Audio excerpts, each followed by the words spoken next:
Now, the Hunt Palmer Show. A magic beyond anything you could ever imagine. You are now listening to the Hunt Palmer Show. Brought to you by Sagrera Farms on 104.5 ESPN Baton Rouge. Locking down the middle of the day. You really think that's the best idea? Live from the Mercedes-Benz of Baton Rouge studio, this is Hunt Palmer. It's quite a piece of work.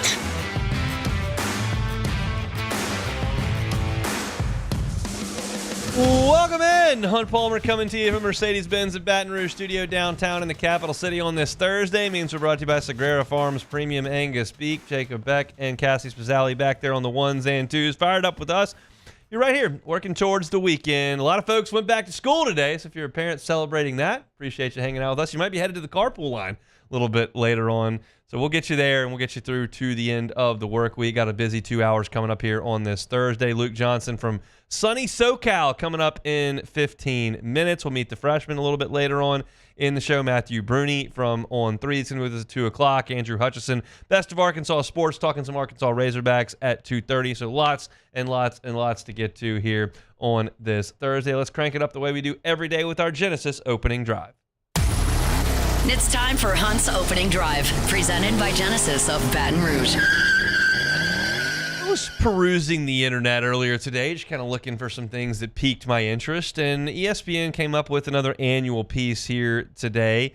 They do this yearly. They ranked all 136 teams into some tiers in college football. And I think that it's an interesting feature, and I think it's written in an interesting way this year. David Hale handled it for ESPN, and he pieced it out starting with Tier 1A, which is what he believes to be the two best teams in college football who just so happen to be playing in the opening game in college football. That's Ohio State and Texas. These are two teams that have recruited at an insanely high level. Arch Manning's got a ton of fanfare with him. Ohio State's at home in that game. They're defending national champions. I don't have a lot of pushback on those two teams being the best in college football. I would probably, by default, put Georgia in that group. He did not, but he put Georgia, Oregon, and Penn State in 1B, and he determines those to be the five best teams in college football. Penn State's getting a lot of love. It helps when you got Drew Aller back, and James Franklin's done a good job there. I would still contend you're missing a big win. I'm just not going to give you a lot of credit for what you did in those two playoff games last year.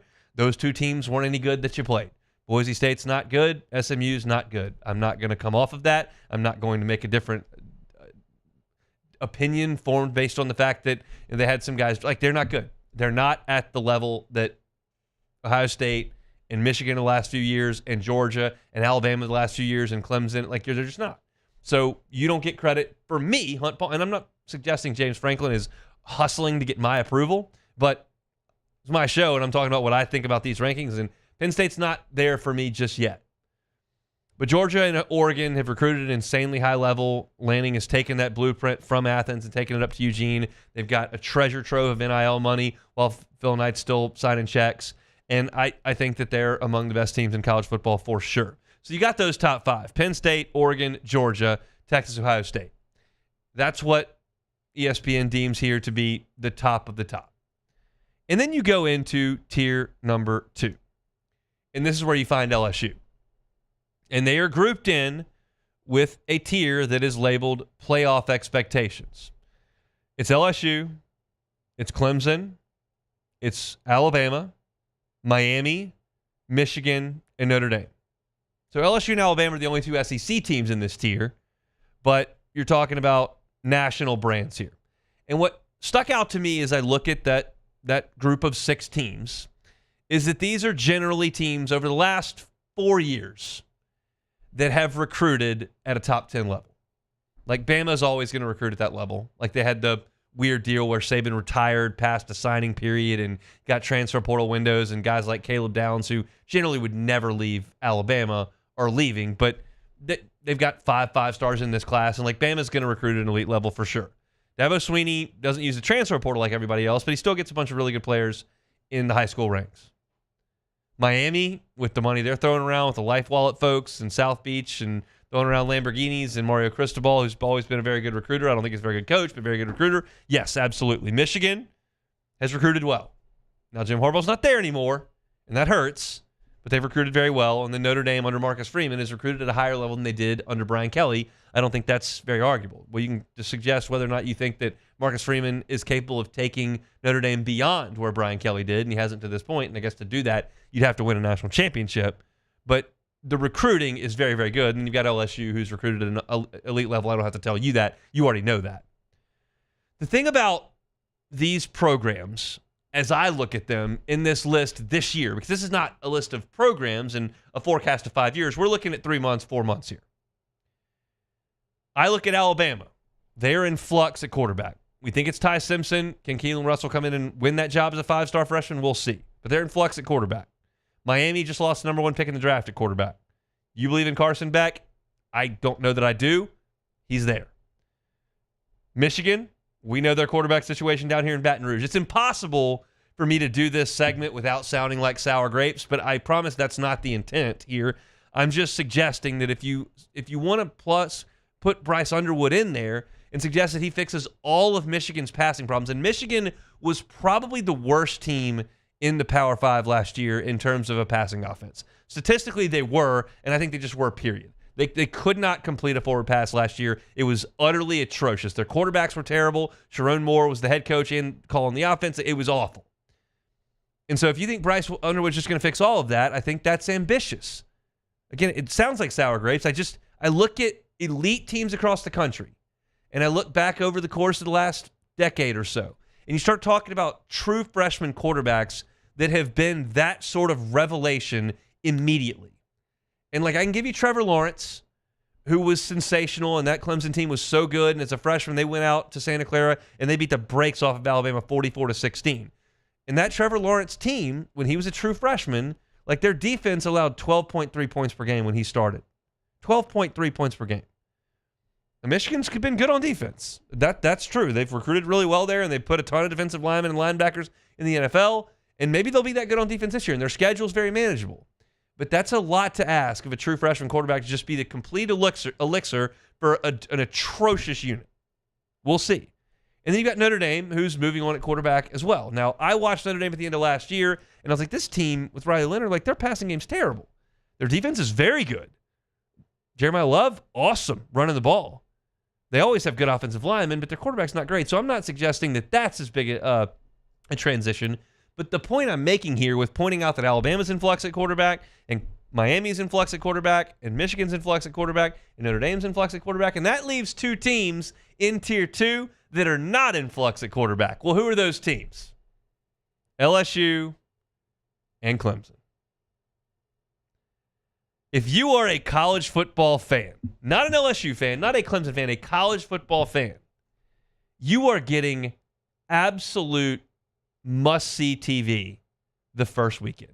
Because the first 2 teams on this list are Ohio State and Texas. They're playing in the shoe, 11 a.m. Central Time on opening Saturday. And then you fast forward 6-7 hours, and you get LSU and Clemson in Clemson, South Carolina on opening weekend. And I would suggest the loser of Ohio State, Texas is still in reasonable shape. You feel like with those schedules, with those rosters, you can survive that. You've lost to what will be the number 1 team in the nation that first Monday. The winner of that game is going to be number 1 in the country the first Monday. I think we can all agree on that, right? And I think Clemson's okay if they lose to LSU in that first game. It is a home game, but they've got an ACC schedule to manage, and I think they probably can. And that's mentioned here in this article with this tier list. So that inherently suggests, if you go by this logic that I've laid out, if you got the 2 biggest games, and I think the loser of Ohio State, Texas in the shoe is okay, and I even think Clemson can survive a home loss against LSU, wouldn't that suggest that LSU is under the most pressure in all of college football the first regular season Saturday of the season? Isn't that what I'm saying? That's just how I read this story. And I read this article, and it says LSU hasn't won an opener since 2019.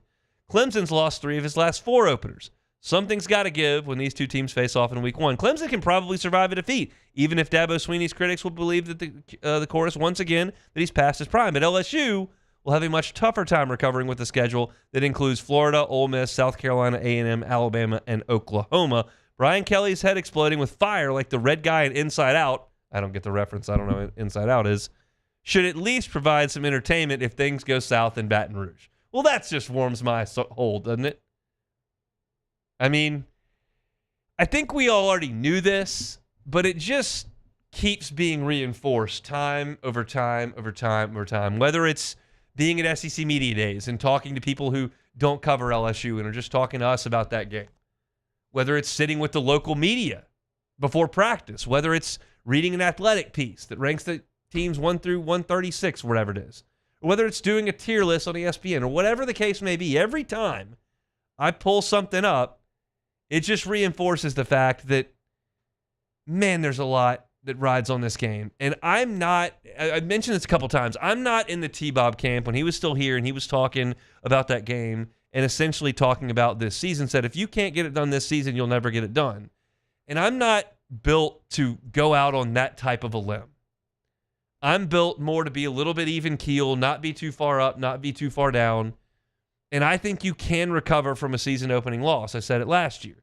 It's the same drill. If you beat Louisiana Tech the next week and then you come back and win a home game against Florida, then all of a sudden you can get things cooking a little bit. You can beat Arkansas and you can set up some big-time games like LSU did with the Ole Miss game last year. When you beat Ole Miss at home last year, everybody's looking at this going, okay, they're okay. They're fine. It was bad they lost in Vegas, but they went to South Carolina and won.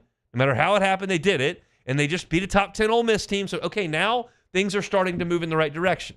And you crushed Arkansas, and then you got to A&M, and you were undefeated in the league.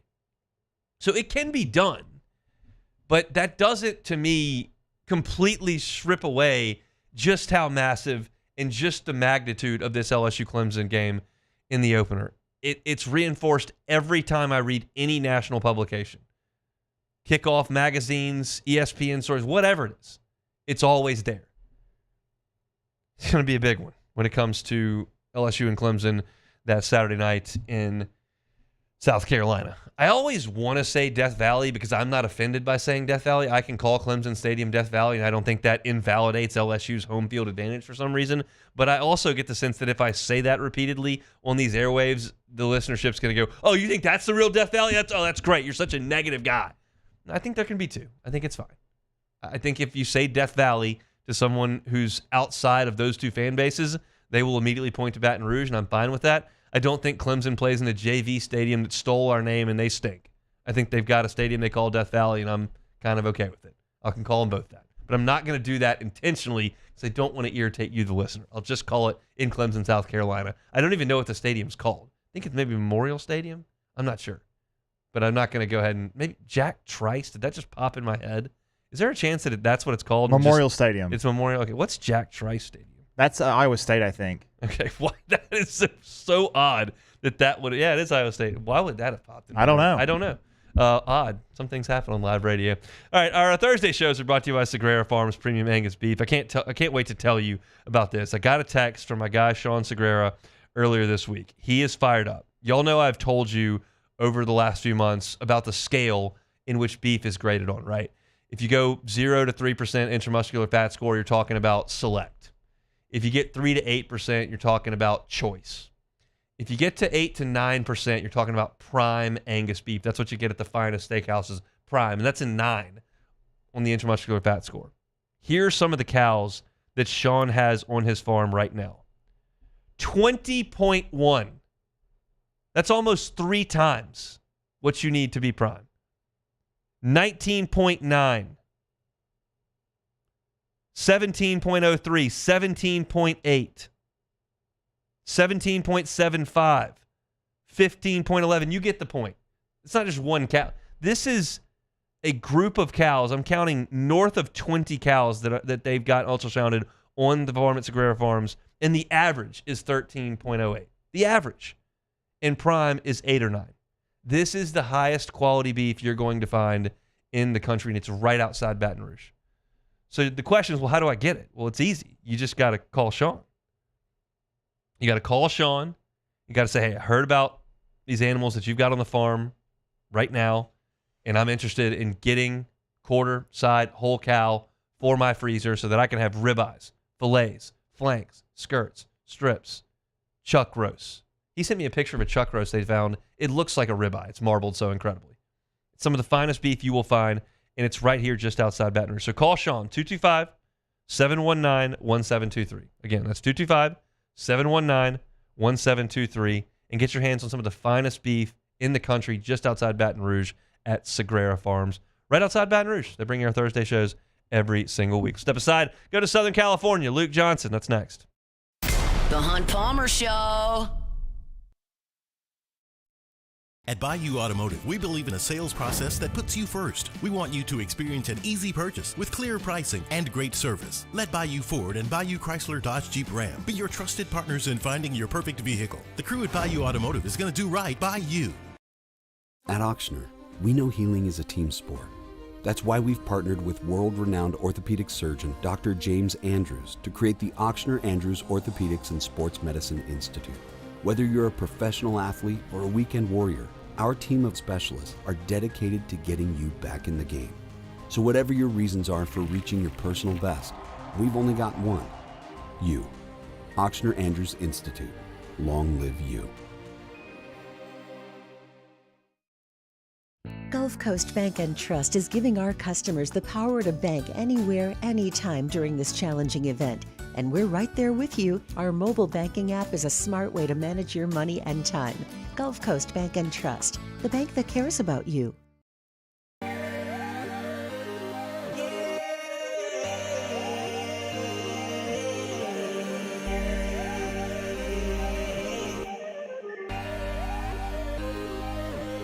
You gotta believe in a dream.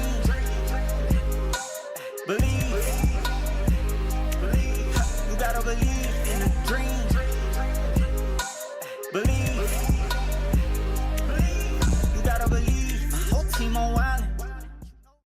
Bayou Chrysler Dodge Jeep Ram is taking $22,500 off MSRP on the brand new 2025 Ram 1500 Laramie with $22,500 off MSRP with a complimentary 7-year powertrain warranty that comes with all new Bayou Automotive vehicles. If you need sales or service, the crew at Bayou Automotive is going to do right by you.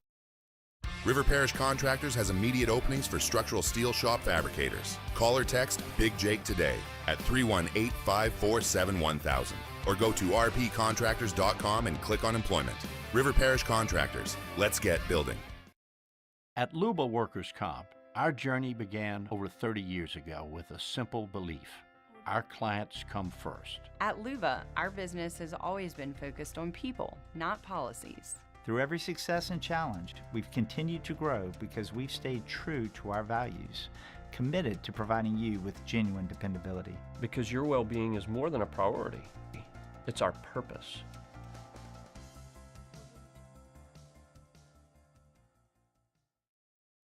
Family owned and community driven. Service Chevrolet Cadillac, a legacy you can trust since 1972.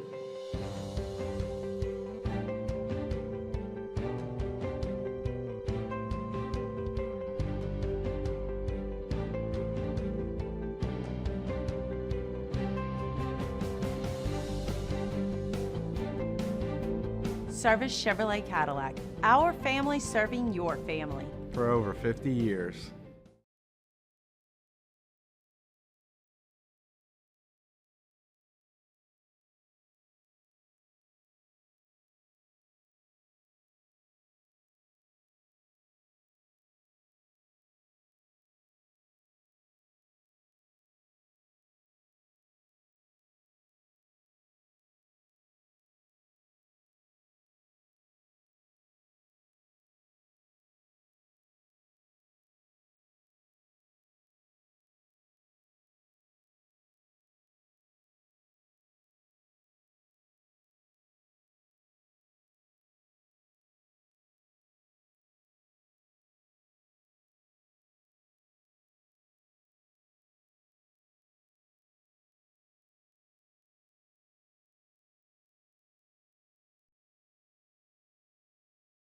You're listening to The Hunt Palmer Show, brought to you by Sagrera Farms.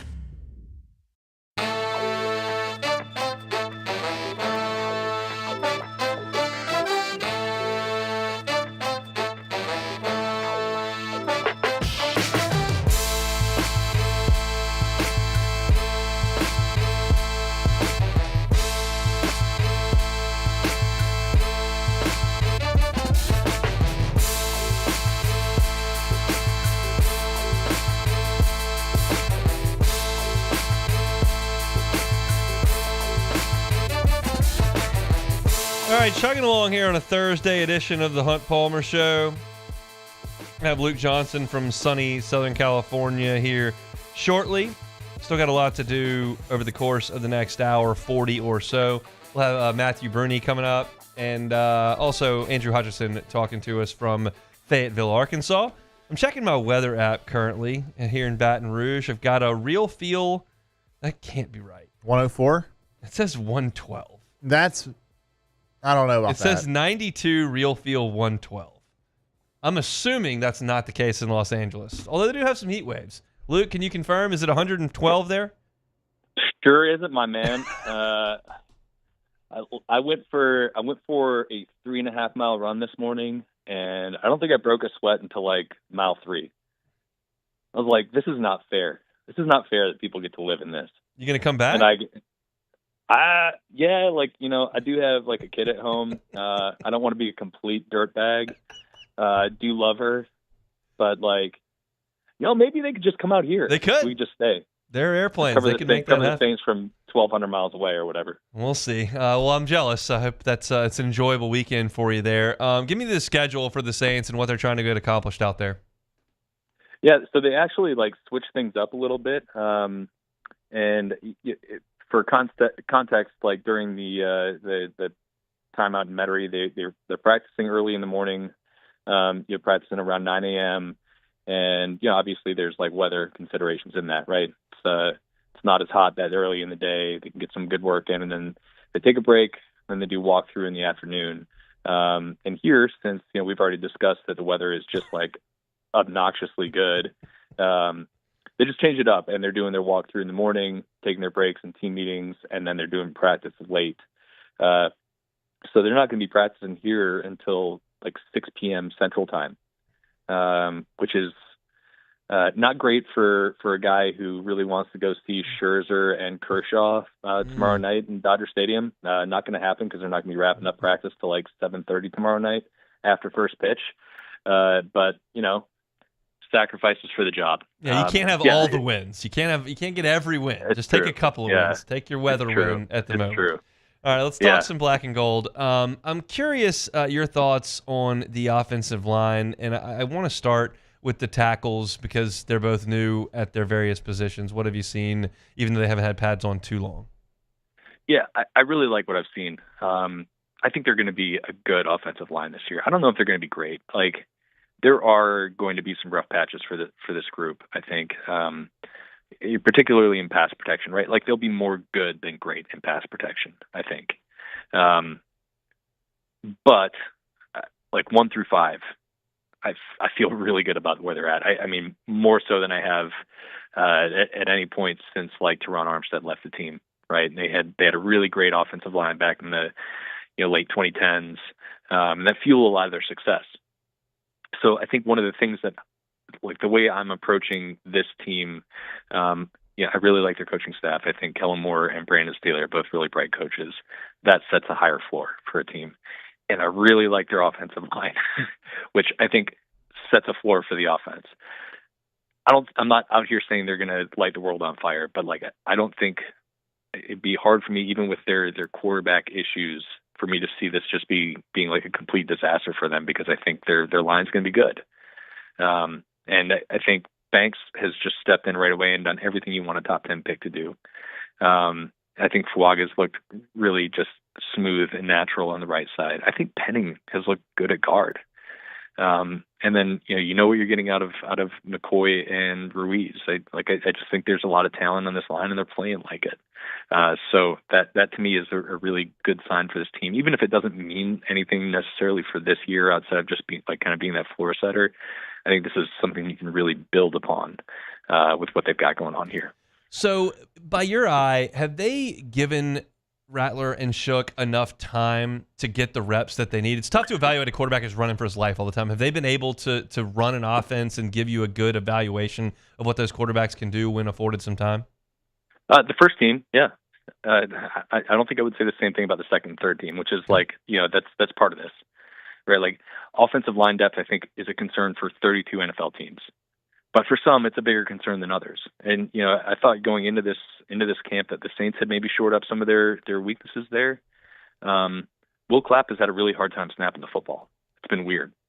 There's been a lot of low snaps, which has like contributed to a lot of bad plays for the second, third team offense. I think their backup tackle play has been really, really inconsistent. Dylan Radins, who they signed, to potentially be their starting guard, before the whole Trevor Penning, Kelvin Banks thing happened. I think he's been solid, but like they've been moving him out to tackle, and trying him out there to see if he could be their swing tackle, because I think Landon Young struggled. The first team, yes, I think I have seen like what they can look like operating an offense, because they're playing behind a functional line, but the second and third teams not so much. And part of this is, I think Staley's got a really creative scheme, and I think he's really getting a lot out of these defensive linemen, and they're making life hard on them. But I think you've got to consider the other possibility that the second, third team lines just aren't very good right now. And that's probably the case with most camps in the NFL. You're not going to be able to field 10 good offensive linemen. They're just not available. So that's really every team every year is looking for offensive line depth this time of year. So let's talk about the preseason game on Sunday. Like, what do you think Kellen Moore is looking to accomplish in this thing? Well, I think first and foremost they're going to be sitting some starters. Like, we already know Alvin Kamara is not going to play, and I think that's just a sign that we're probably going to see a lot of these guys who are really important cogs, especially guys who've been dealing with injuries, not play.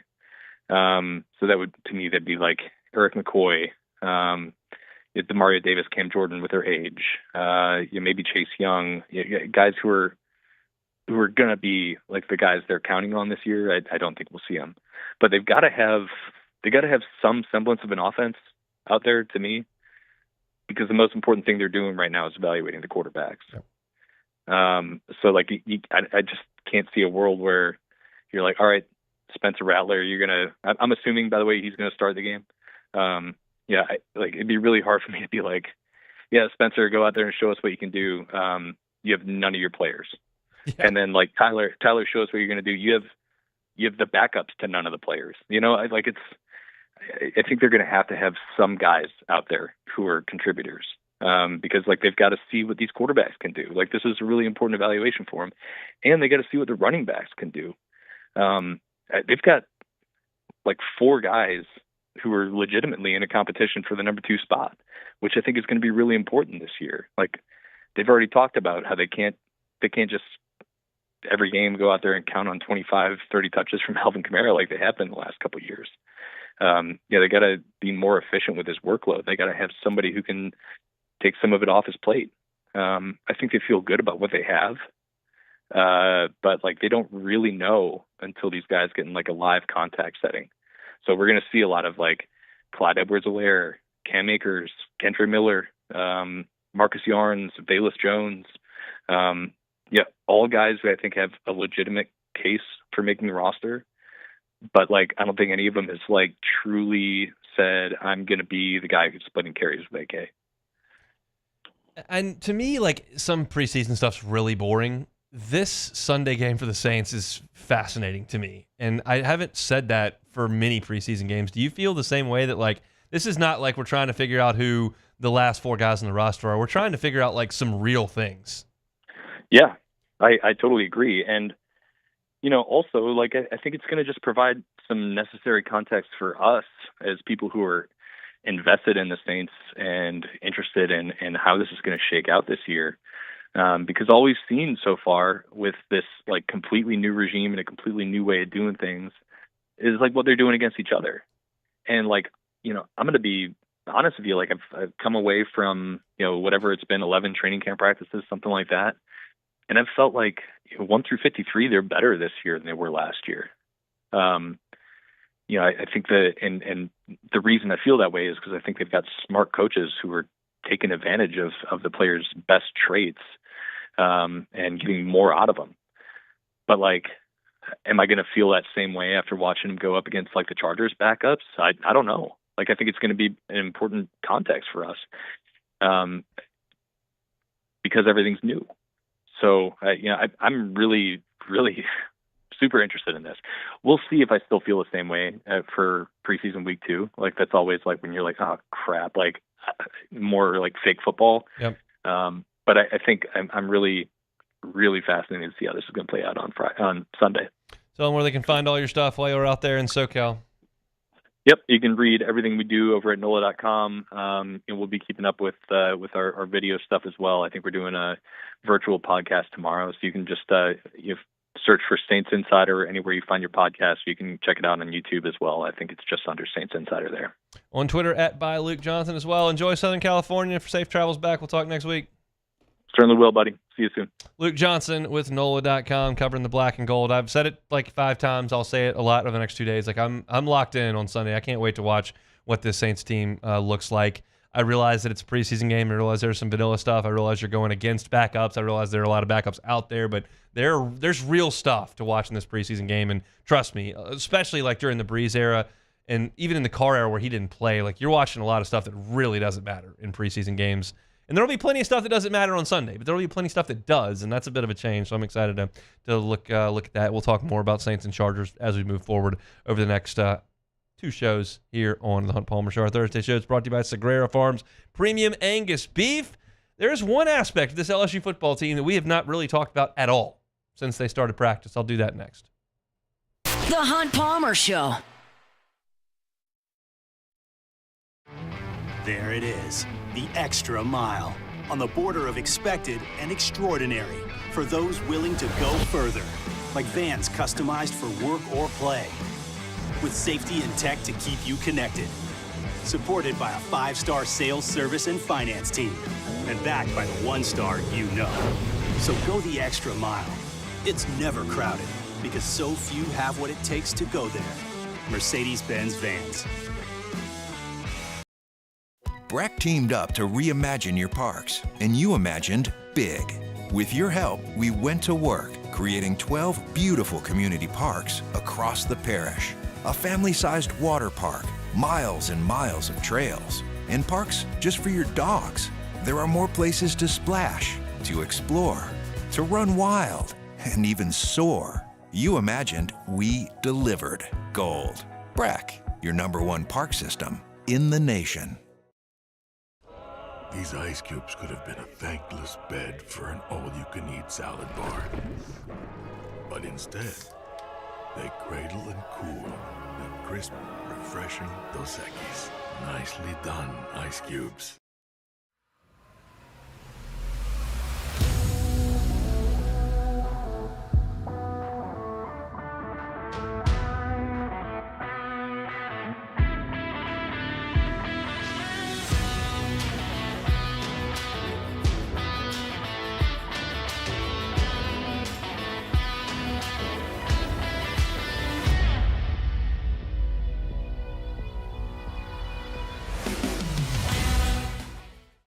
Men, age is just a number. Don't let it dictate how you feel. Goodwood Men's Sexual Wellness has anti-aging services that can help you look and feel your best. Visit yourgoodwood.com and discover a renewed sense of vitality. We typically think of stress as being bad for us. At Our Lady of the Lake and LSU, we are researching how certain types of stress, such as exercise, can be good for our immune health. By studying people under extreme stress, such as athletes, astronauts, service members, and first responders, we're learning how to improve the immune health of everyone. That's the power of research. That's the impact of champions. Together, we roar. At Luba Workers' Comp, our journey began over 30 years ago with a simple belief. Our clients come first. At Luba, our business has always been focused on people, not policies. Through every success and challenge, we've continued to grow because we've stayed true to our values, committed to providing you with genuine dependability. Because your well-being is more than a priority. It's our purpose.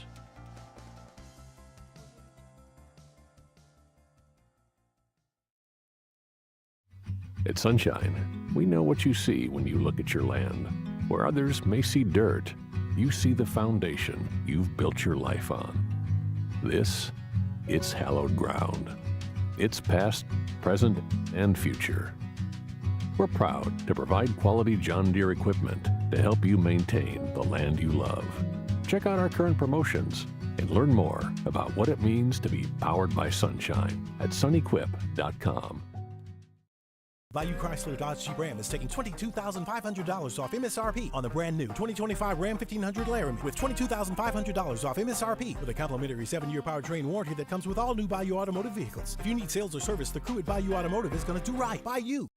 We came up with the idea of auctions in August.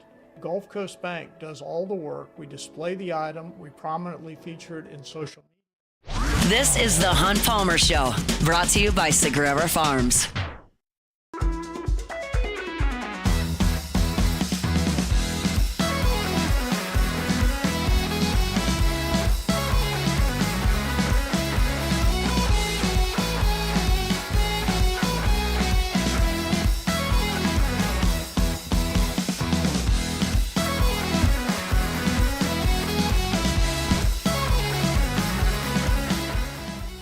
Already made the decision. Sunday night, Cubs-Cardinals, Sunday night baseball on ESPN.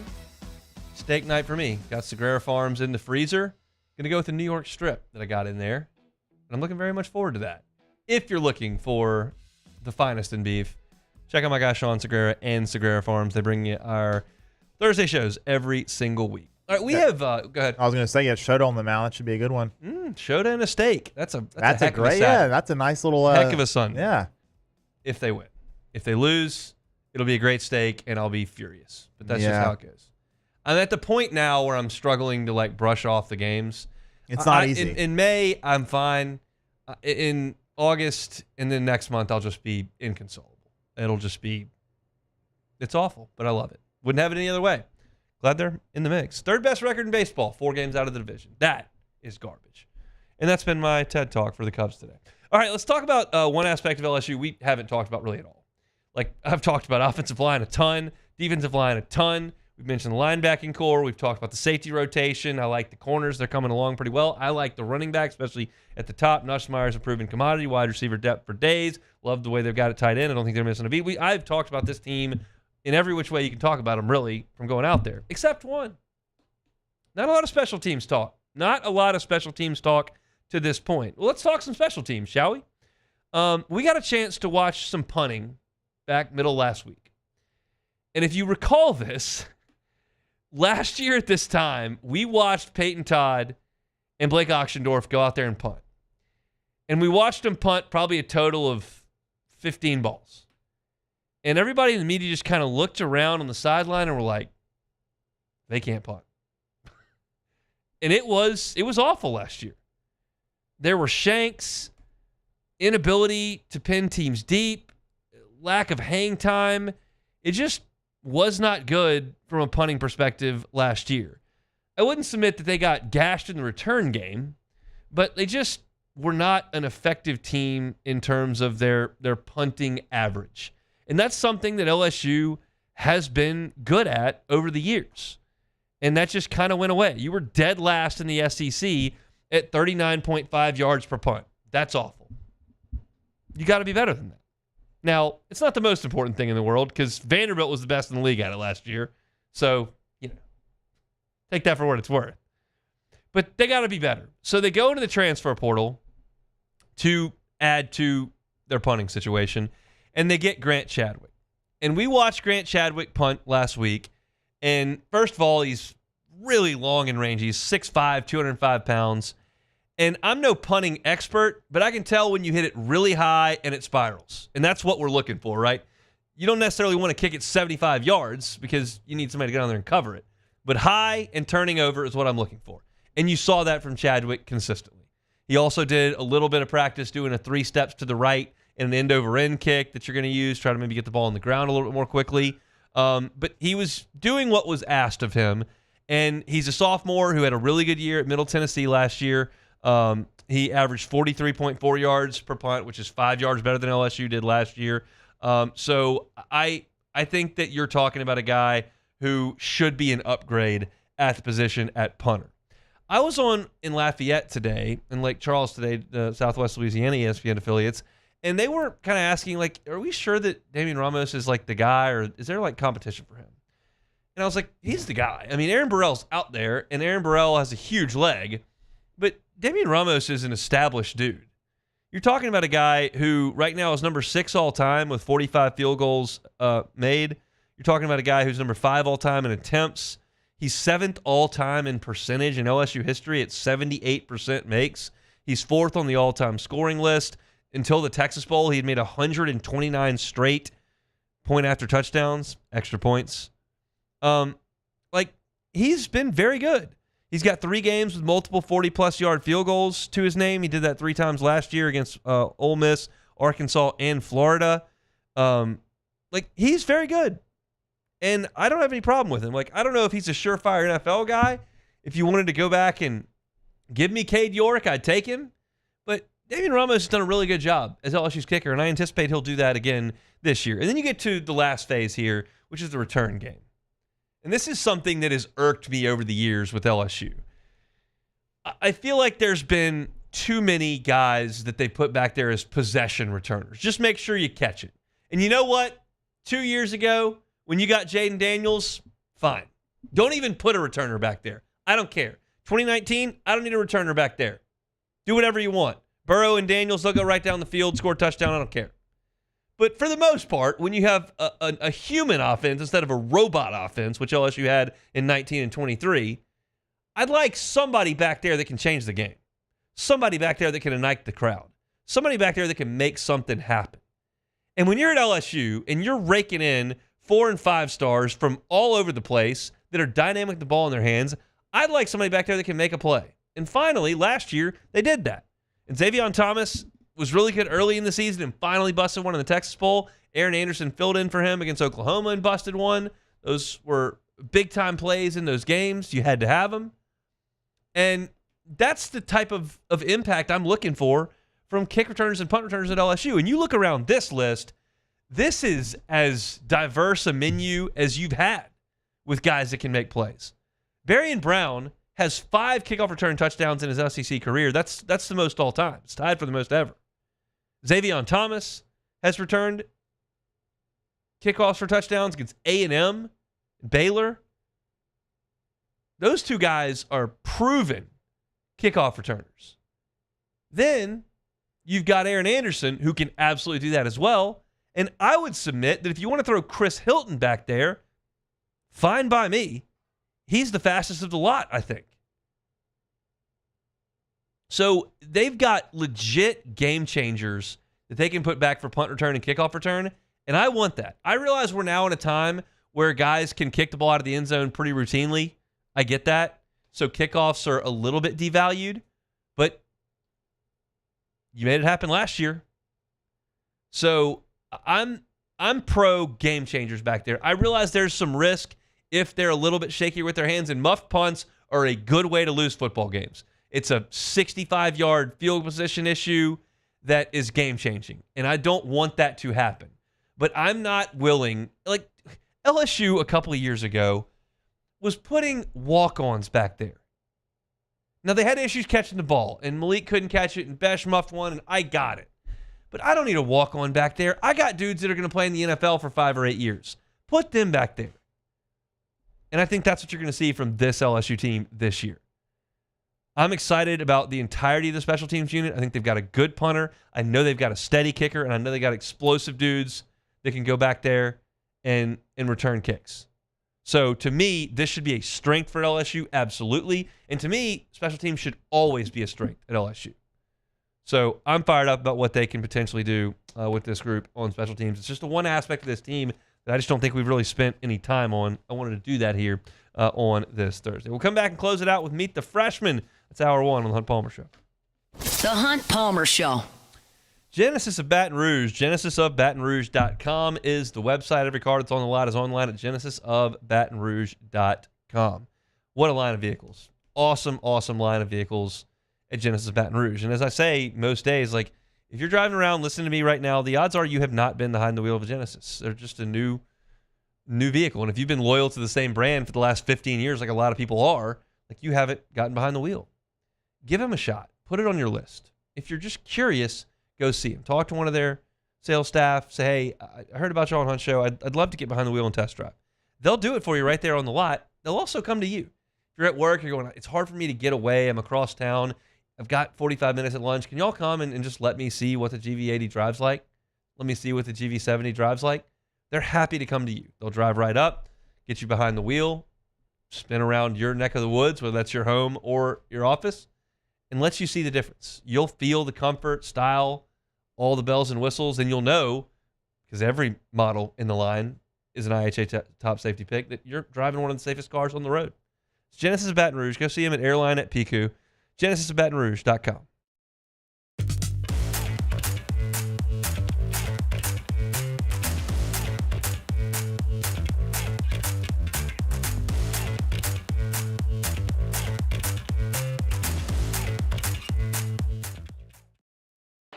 When it comes to industrial construction, River Parish Contractors can do it all. Mechanical, structural, custom fabrication, specialized welding, and turnaround services. Strategically located in between Baton Rouge and New Orleans, we have the local team with the experience and commitment to safety to manage the most complex industrial projects. Period. Here's the deal. Partnering with us means your project is delivered on time, on budget, and most important, safely. River Parish Contractors, let's get building. These are the luckiest ice cubes in the world. They could have been a thankless bed for an all-you-can-eat salad bar. But instead, they've been called upon to cradle and cool a crisp, refreshing Dos Equis. Looks like the lucky just got luckier. Dos Equis. Breck teamed up to reimagine your parks, and you imagined big. With your help, we went to work, creating 12 beautiful community parks across the parish. A family-sized water park, miles and miles of trails, and parks just for your dogs.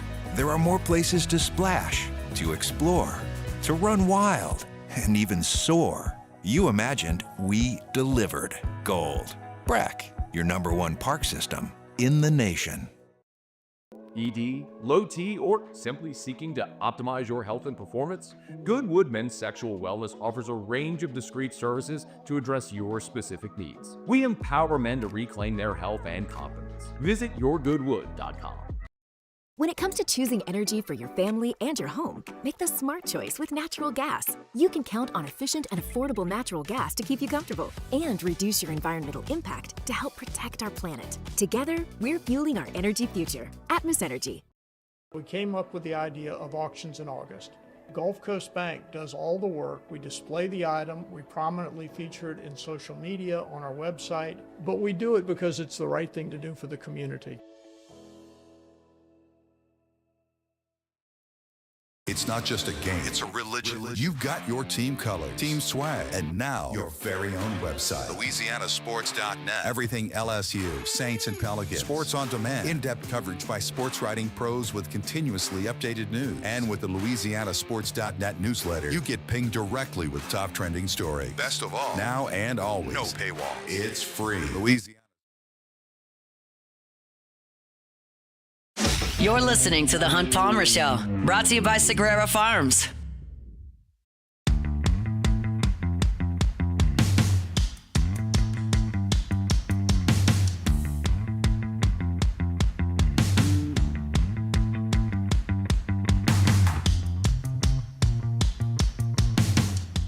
All right, closing out hour #1 here. We'll get to Matthew Bruny talking LSU football practice coming up in 10 minutes to start hour #2. But we're going to finish the hour the way we've been doing that the last couple of weeks with our Meet the Freshman series. Meet the Freshmen. Freshmen, meet the freshmen. They're the newest Tigers on the team. I think in this class, like, you look at the 5 stars and you look at the guys that are probably the most recognizable. Harlan Berry comes to mind, certainly, as a guy that's just been a quote-unquote famous recruit. But if you look at the two guys we're going to talk about in this class today, 2 of the more recognizable names in this class, really because of other people, but hopefully they make a name for themselves here at LSU. The first I want to talk about is Keelan Moses. Certainly, most of you very, very familiar with Keelan and his family. Dylan Moses, his older brother, U-High superstar, was a very, very, very famous recruit for 4 years before he went to Tuscaloosa, played linebacker for the Tide. Keelan decided to stay home. I think that there were some thoughts that maybe A&M was in the picture late, but Keelan decided there to stick with his commitment, where he committed very early, and come to LSU, stay home at LSU, essentially for a U-High kid. You're looking at his on-3 ranking, a 3-star recruit. 24/7 has a 4-star recruit, number 13 in the state of Louisiana. ESPN has a 4-star. Rivals had him a 4-star, top 10 player in the state of Louisiana. I'll tell you this with Keelan. He's got good size on him. He's 6'2". He's let me see what LSU lists him at. I'm looking at the recruiting profile, but I think LSU lists him a little bit bigger. Yeah, 222 pounds. So you're talking about a freshman that's got real size, and you can see that when you go out and watch him. I've watched a lot of the young linebackers to this point. There are 5 freshman linebackers in this class, and Zach Weeks is the biggest of the bunch. Charles Ross is the fastest of the bunch, but Keelan Moses is a very big and physical kid, and you see that when he's out there. He actually made a great play in the first Shells practice we were at in 7-on-7. He dropped back, undercut a route. It didn't catch it. He hit him right in the hands. It would have been a pick 6, but he made a really good instinctive play. It's just a really athletic family, and he's a really athletic kid. These freshman linebackers are in a very advantageous spot. They can sit back and watch Whit Weeks, who's an all-conference, all-American type player. They can watch Wes Weeks, who's in his 5th year in college and has played a ton of football. Devon Keys is just 1 year removed from being right where they were. You got Harold Perkins there as well, who's been a star and has played great linebacker. And these guys can learn from them right in front of them, and then they're all leaving. Like, Harold Perkins is gone. Whit Weeks gone. West Weeks gone. Like, Devon Keys will still be there, but you're in a situation where you can ease in, put on some weight, learn the scheme, and then it's showtime to go try to play next year. And I think Keelan Moses absolutely falls into that mold. So I don't think a lot for Keelan Moses this year, but I like his size. I love his athleticism. And I like the spot these young freshman linebackers are in. So Keelan Moses, the first freshman of the day, 6'2", 222-pound linebacker from U-High. The second, and I said they were recognizable names, is Zion Williams. Not Zion Williams' son, but Zion Williams. And Zion Williams is big dude. Bo Davis saw him, recruited him, got him signed before he left for the Saints. And this is the big prototypical Bo Davis inside player. You see Sydir Mitchell, who's in that mold, who he brought to Texas and then brought to LSU. You see Zion Williams is in that mold here at LSU as a freshman. He is 6'4", 360 pounds. He is a big, big dude. And he wasn't extremely highly recruited. You're talking about a guy that was a 3-star by On3, a 3-star by 24/7 Sports. ESPN and Rivals gave him 4 stars. ESPN.com thought he was the number 28 player in the state of Texas, number 17 interior defensive lineman in the country. Rivals thought he was number 21 in his position, top 40 in the state of Texas. But he's a big dude. And I'm curious how Kyle Williams will use these guys. And I think we will get our answer with how he deploys Jacobian Guillory and Sydir Mitchell this year. I know what he's going to do with Ahmad Bro. I know what he's going to do with Bernard Gooden, and I feel pretty good about what he's going to do with Dominic McKinley, who's a little different skill set. He's 6'6", 306. That's just not the same body type as Zion Williams. But you've got some of these big dudes that Bo Davis liked, and Zion Williams is one of them. So, again, you are so deep at defensive tackle with guys who are going to play. Bro's going to play, McKinley's going to play, Guillory's going to play, Gooden's going to play, Mitchell's going to play, and then you got Washington in front. Like, I don't know. Again, you've got a lot of freshmen at this position as well. I don't know how much they're going to play, but I'm less interested in his role in this team, which I think I know, and more interested in whether or not Kyle Williams wants this type of player. And that's just the reality of the situation, because Kyle's talked about this, and Blake Baker's come on our station and talked about this. Kyle likes disruptors, not space eaters. And Bernard Goodwin's a disruptor. Ahmad Bro's a disruptor. And Zion Williams is a space eater. Like, a guy that weighs 340 pounds is not going to be jackknifing through gaps and making plays 4 yards in the backfield. He's going to be using his strength to reset the line of scrimmage. He can play 2 gaps, but certainly keep the linebackers clean. I'm curious about that. So Zion Williams, a guy that Bo Davis brought in, he's been here since July. We'll see if he can if he can stick in this program and be a useful piece. I think there's certainly a spot for that type of player in football. Just a matter of whether or not Kyle Williams, who knows a lot more about this than I do, prioritizes it. And we'll see with Jacoby and Guillory and Cider Mitchell this year. So that's our Meet the Freshman here on this Thursday. That's hour one here on this Thursday. If you missed any of it, catch it on demand wherever you find your sound. Open up talking about the tier list that ESPN put out for college football. LSU solidly in tier 2. Playoff aspirations, but it also shows you just how important that first game is because Clemson's right there with them. You can also hear my sound from Luke Johnson, who's out in Southern California talking Saints. That's at Hunt on Saints. We'll talk a lot of LSU football moving forward. We'll have Matthew Bruny coming on in about 5 minutes, and we'll talk Arkansas with Andrew Hutchinson at the bottom of the hour. Stick with us after national headlines. The Hunt Palmer Show. The Hunt Palmer Show. At Bayou Automotive, we believe in a sales process that puts you first. We want you to experience an easy purchase with clear pricing and great service. Let Bayou Ford and Bayou Chrysler Dodge Jeep Ram be your trusted partners in finding your perfect vehicle. The crew at Bayou Automotive is going to do right by you. Baton Rouge's home for real rock. It's Eagle 98.1. Foo Fighters. Led Zeppelin. AC/DC. Pearl Jam. And the flagship home for LSU sports. Take us anywhere with the Eagle 98.1 app. Eagle 98.1 is the rock station. Today, we are shaping tomorrow. We are researching how extreme stress impacts the immune system, from trauma victims to athletes and even astronauts. Our work is leading the way in sepsis treatment, saving countless lives. We're unlocking the mind with music in exciting new ways. Our Lady of the Lake Health and LSU are improving the health of our state. That's the impact of champions. Imagine the impact we'll have on the future. Together, we roar. Hi, this is Beth Serena. Welcome to my pool.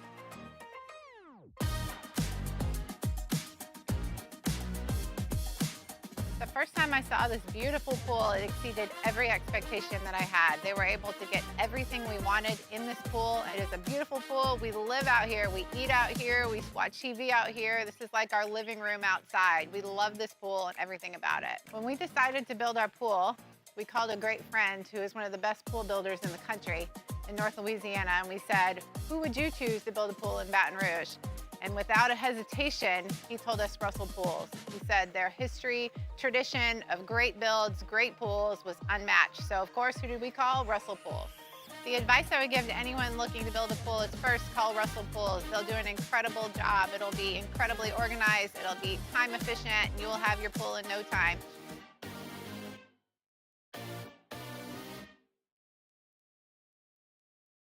At Auctioner, we know healing is a team sport. That's why we've partnered with world-renowned orthopedic surgeon Dr. James Andrews to create the Auctioner Andrews Orthopedics and Sports Medicine Institute. Whether you're a professional athlete or a weekend warrior, our team of specialists are dedicated to getting you back in the game. So whatever your reasons are for reaching your personal best, we've only got one: you. Auctioner Andrews Institute. Long live you. Family owned and community driven. Service Chevrolet Cadillac, a legacy you can trust since 1972.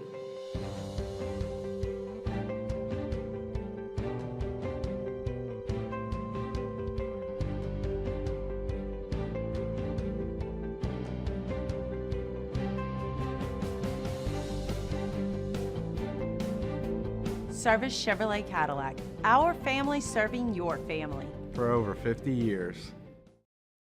At Luba Workers' Comp, our journey began over 30 years ago with a simple belief: our clients come first. At Luba, our business has always been focused on people, not policies. Through every success and challenge, we've continued to grow because we've stayed true to our values, committed to providing you with genuine dependability. Because your well-being is more than a priority. It's our purpose.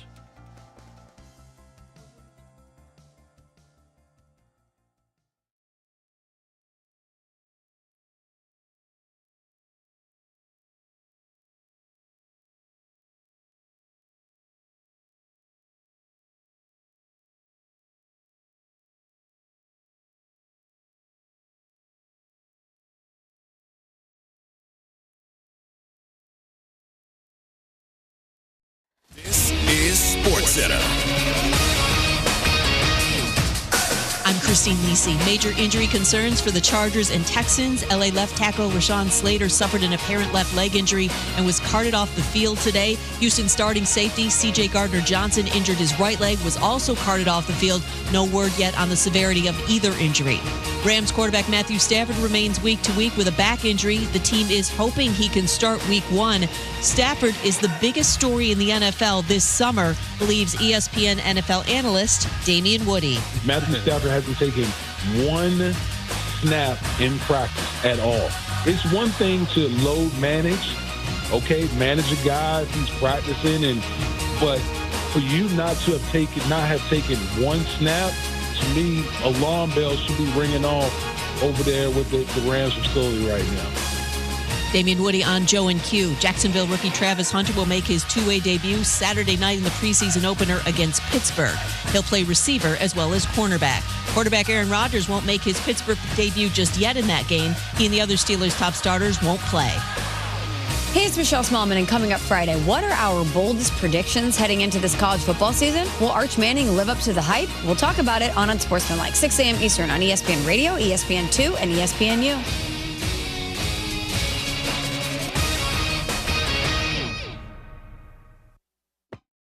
Palmer Show. A magic beyond anything you could ever imagine.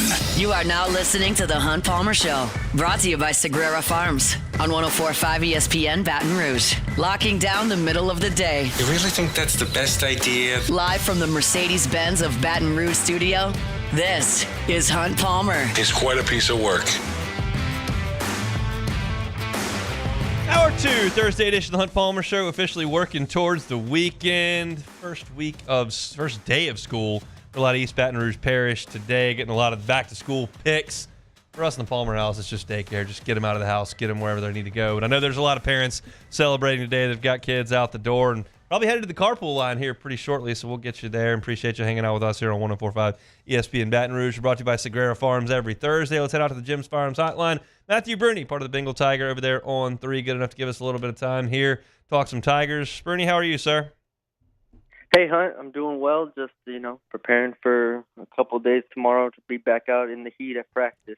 Yeah, we'll survive. It actually hasn't been that bad out there. There have been worse fall camps to this point, and the inside portion of the practice, I think, helped a good bit. They put the pads on a couple times now. We've been able to see him tackle to the ground a little bit, and I think all the buzz has been about offensive line and defensive line, so I guess we'll start there and kind of your impression on those two groups thus far. Yeah, it's definitely been the talking point for me and for, I think, everybody to this point, just because we knew going in that the offensive line was a question mark. It's been a question mark since, the bowl game even last year. We were like, what is this going to look like? How are they going to play? Then they had a couple transfers. And the defensive line on the other side also brought in a lot of transfers. So that the line of scrimmage was really a question for me going into this fall camp. And the defensive line has exceeded my expectations, I think, pretty thoroughly across the board. I knew they had some talent. I obviously liked Bro and McKinley returning. But, just to see the transfers, the Pyburns, obviously Bernard Gooden has been everywhere. Jacoby and Guillory off an Achilles has looked spry and been very active. So the defensive line just winning pretty consistently in fall camp is definitely the story for me. And, it does, I think, speak to the questions that we have with this O-line still and them figuring it out, but they still have 3 weeks here to see if they can get it turned around. Let's go to the defense and talk about some individuals there. You mentioned Dominic McKinley, somebody I know that you've been high on. What have you seen from him entering his sophomore year? Yeah, the defensive tackle spot was something I was interested in because I wasn't sure how Dom exactly fit because I don't think he's a true like nose guy. And then he's also just really big, so I'm not sure how he fits as like a 3 tech. So, but with the way he's played and his size and his strength, and Brian Kelly talks about it, you're really comfortable with him playing on the interior, whether it is in an A gap or just over the nose or wherever it is, just creating havoc. And he's been a handful for these guards at LSU. He has been a playmaker, and you pair him with, the Bros, Goodens, and whoever else. I think even Sean Washington's gotten in there for some. So it gives them a lot of flexibility, and I think he's a huge, huge part of this defense. Do you have an edge that you think's performed the best? I would lean Pyburn. I like Relaford a lot.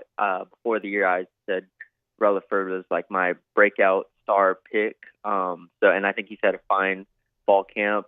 Him and Peyton off the edge will be very, very aggressive and very effective. But Pyburn to me has been so good against the run and just so physical, and the energy. Like, that was the first full practice we saw. My main takeaway before you even get to any of the individuals was just the defense had more energy than the offense. Like, flat out, they are more energetic, they are louder, and that was a real thing to me. And Pyburn is one of those guys that is just going to be everywhere. He's kind of like the Weeks brothers. I mean, he's just a really, really boisterous presence, and you need that on defense. All right, let's flip it to the offensive line. First of all, before we get into individuals, do you think they're set on their first five? No, I don't. I could see 4 of those 5 being set, but I think the guard spots are too up in the air right now. So where do you think that eventually goes, and what are the options? DJ Chester is starting right now at one of the guard spots. Josh Thompson starting at the other one. Josh Thompson has been fairly disappointing to me to this point, but I think that's just I came in with such high expectations. I thought his tape at Northwestern was really good, and he hasn't quite been able to reach that level yet, so we'll see. But Chester has been fairly inconsistent. You have Cohen Eccles, who played really well in the bowl game. I loved him out of high school, out of Katy, Texas. And then you have Paul Mabanga, who got some snaps last year, who also struggled in some of those games, particularly in that stretch, in that losing streak. So I think Cohen Eccles eventually beats out DJ Chester at guard. So I think you're looking at Thompson and Eccles as your guards eventually. That's, 3 weeks out. I wouldn't be shocked at all if, they move Carius Kern over to guard, try him out. They're just trying to figure out something with those guard spots. I would agree with that completely there. And then you go to the tackles. How do you think they have played if you feel like they're cemented in? Yeah, a lot of people have been really high on the tackles in fall camp. I think they've been fine. Honestly, I could say that they've maybe exceeded my expectations. I was really worried about Weston Davis coming into camp. I think he has shown flashes of being a real player, especially in the run game at times. I think he's put his head down and really been physical. So I'm okay with the tackles. Definitely not a problem at this point. We'll see what it looks like when you go against some high-level defensive ends like Florida will have and Clemson and Ole Miss and whatnot. But at this point, they're not an outright concern for me, Tyree Adams and Weston Davis. A lot of praise for the tight ends that I've seen and heard from media that have been there. Where are you on that group? I'm high on them as well. I'm really bullish. I think the more interesting point to me is, and I just wrote about this morning, how exactly they are going to utilize them to. Because I understand, 12 personnel, you love getting 2 tight ends out there, and I think they will utilize them both on the field at the same time. But also, if this receiver group is as talented as we project it to be and as successful as it can be, it's going to be hard to only have 2 receivers on the field. And so it's definitely going to be a puzzle for them. I like Bauer Sharp to fill in that Mason Taylor role really nicely. He's not like a great blocker. I wouldn't say Mason Taylor was a great blocker, but they can get the job done on kick-out blocks and whatnot and counters and everything. So I think he fills that role. And then Trey'Dez Green is just going to be kind of malleable, and he's going to get on the field plenty, and he might play in the slot a little bit. I just think he's kind of that guy you have to have on the field. But Bauer Sharp's more of like a traditional Mason Taylor type tight end. Well, let's jump to the other side right across from them and talk about Harold Perkins, who's been at the Star. What have you seen from him? Yeah, he's been awesome. He's exceeded my expectations for him off of an ACL injury where he missed spring, he missed part of summer, and he just came back, and he just reminds you why he is, Harold Perkins, why he is a 5-star athlete who could have been a 5-star running back out of high school. He's just everywhere. I think the big thing for him was mentally. The game needed to slow down for him. When he played inside linebacker last year, it was very clear the game was too fast for him. And so he's back out into some space to where he doesn't have to do as much, let's say, communication, doesn't have to do as much as he had to do at inside linebacker. So now he's able to read and react and make plays. He's been in the backfield. He's been shedding blocks. He's had an interception. The only interception I've seen on Garrett Nussmeier was Harold Perkins. So really, really promising stuff from him, and we'll see how it continues to go. Last one here. Has this looked any different? They've sounded different from their focus on the Clemson game. Has it looked any different to you from the fall camps you've seen in the past? You have all of the exterior stuff, the only putting up one game at a time. You have all the 1-0. You have all the Clemson talk, and I appreciate them focusing on this game because it is an important game. In terms of the actual practices, I don't know if there's been anything distinctly that stood out that's different. We watched tons of coaches come and go with fall camps and stuff, so I've seen a bunch of defensive line coaches and 2 defensive coordinators. But I think pretty much it's a standard defensive, or it's a standard camp overall. I'm just interested to see their approach for this Clemson game and to see how it continues to develop. I think we'll see a lot more this weekend, and especially on Saturday, maybe to see some more unique stuff on both sides of the ball. Looking for team coverage, looking for recruiting coverage, you can find it with the Bengal Tiger over there on 3. Matthew Bruny all over it. And we'll see you tomorrow out there, man. Yes, sir. Thanks for having me, Hunt. Matthew Bruny with On 3, part of the Bengal Tiger, talking some Tigers. We'll talk Arkansas Razorbacks coming up in 15 minutes. LSU, of course, will host Arkansas this year. Taylon Green back for another year. Bobby Petrino there, and Sam Pittman still holding on. But if you were listening to Matt's show back at SEC Media Days, John Neighbors from Inside Arkansas said it's the least excitement he's seen for an Arkansas football season in like 20 years. So I'm curious to get the perspective on that. We'll talk to Andrew Hutchinson, Best of Arkansas Sports, coming up here in about 15 minutes. Our Thursday show is brought to you by Sagrera Farms. When we come back, I was watching TV last night and saw something that I find to be interesting. We'll talk about the Netflix series about SEC football and where LSU lands in that when that's coming up next. The Hunt Palmer Show. One Bath and Closets. OneBathAndClosets.com is the website. David Duvall and his team's 30 years redesigning and remodeling bathrooms and closets. When I say redesign, remodel, you may think, all right, that costs a ton of money. That takes forever. They're in your house for 4 months. Like, that just seems like a lot. Now, I'm suggesting to you that's not always the case. It doesn't have to be a huge renovation, which they can do at One Bath and Closets. They're licensed contractors. They're happy to help you with whatever you need in the bathroom or with closets. But it can be something simple like a tub-to-shower conversion. I got 2 kiddos, under 4. They're taking a bath every night. We're in the bathtub all the time. But if you don't use your bathtub, you don't take baths, it's stingy, it's old, it doesn't function properly, take it out. Put in a gorgeous glass walk-in shower. Changes the aesthetic of your bathroom, changes the functionality of your bathroom, adds value to your home. All that can be done with David Duvall and his team at One Bath and Closets. Go to the website, look at the pictures of their fantastic work, get the free consultation that's right there on the website. David will come chat with you, tell you what they can do, and if you're concerned about payments, look, financing 18 months, 0% if you qualify. It's One Bath and Closets. You can find them online at onebathandclosets.com. Men, age is just a number. Don't let it dictate how you feel. Goodwood Men's Sexual Wellness has anti-aging services that can help you look and feel your best. Visit yourgoodwood.com and discover a renewed sense of vitality. Businesses like yours are the soul of our community. You deserve someone who'll deliver the internet services you deserve. That's why local businesses rely on Rev Business, 90 years of building connections. Visit us at letsrev.biz. Looking for the ultimate game day experience? Come to the Queen Casino in Baton Rouge. Wall-to-wall TVs mean you'll see every touchdown in HD. Place your bets and feel the thrill of every play with our DraftKings Sportsbook. The Queen Casino, where every moment is a win. There it is, the extra mile, on the border of expected and extraordinary, for those willing to go further, like vans customized for work or play, with safety and tech to keep you connected, supported by a 5-star sales, service, and finance team, and backed by the 1-star you know. So go the extra mile. It's never crowded, because so few have what it takes to go there. Mercedes-Benz Vans.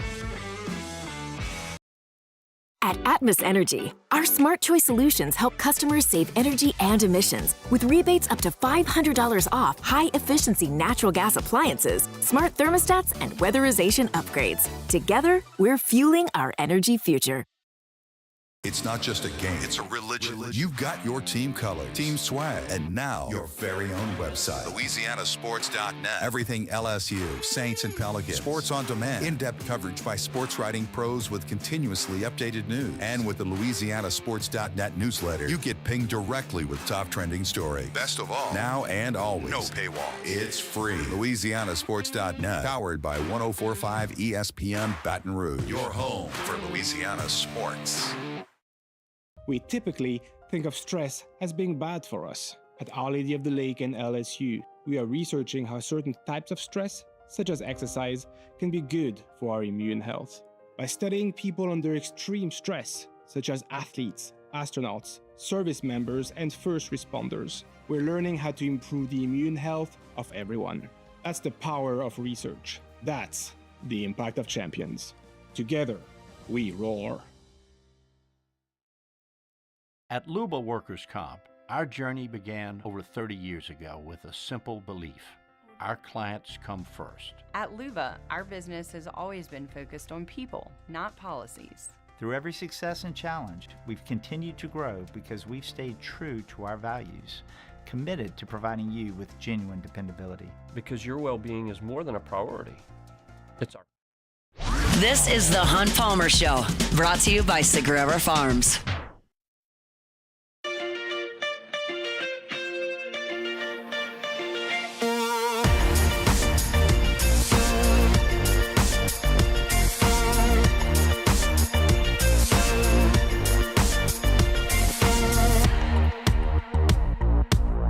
Thursday shows brought to you by Sagrera Farms, premium Angus beef. If you got questions about your beef, where you pick it up from, what you're buying, where it was raised, whether or not there were steroids used or improper antibiotics, or how many DNA are in that packet of ground beef you're picking up, you don't really know, cut that out. Sagrera Farms, right here, just outside Baton Rouge. You don't have to ask any of those questions. You know where it was raised. You know there were no steroids. You know there were no improperly used antibiotics. And you're getting some of the finest beef in America. Sean sent me the spreadsheet. They had a veterinarian come out and ultrasound the cattle on the property last week. And I told you the scale plenty of times. The intramuscular fat scale. If you're talking about 0 to 3%, that's select. If you're talking about 4 to 8%, that's choice. You get to 8, 9%, that's prime. So the finest steakhouses you're talking about, 9% and better, that's prime Angus beef. Listen to some of these numbers from Sean's farm. Ultrasound numbers, objective data, 20.14, 19.92, 17.75, 17.03, 15.43, 15.89. I mean, this is unbelievable quality right outside Baton Rouge. So if you are a beef, quote-unquote, snob, you just want the best. You want prime for your ground beef, for your ribeyes, for your strips, your fillets, your flank steaks. You want prime. Sean's got prime. And you can buy it by the whole cow. You can buy it by the side. And if you go up there and check it out, you'll see the animal that you're going to buy. They'll seal it up for you, send it home, you put it in the freezer, and anytime you want to pull it out and have the finest in beef from right outside Baton Rouge, you can do it with Sean Sagrera and Sagrera Farms. Well, how do I get to him? I want to get in on this. Well, it's easy. You call Sean. Here's his cell phone number.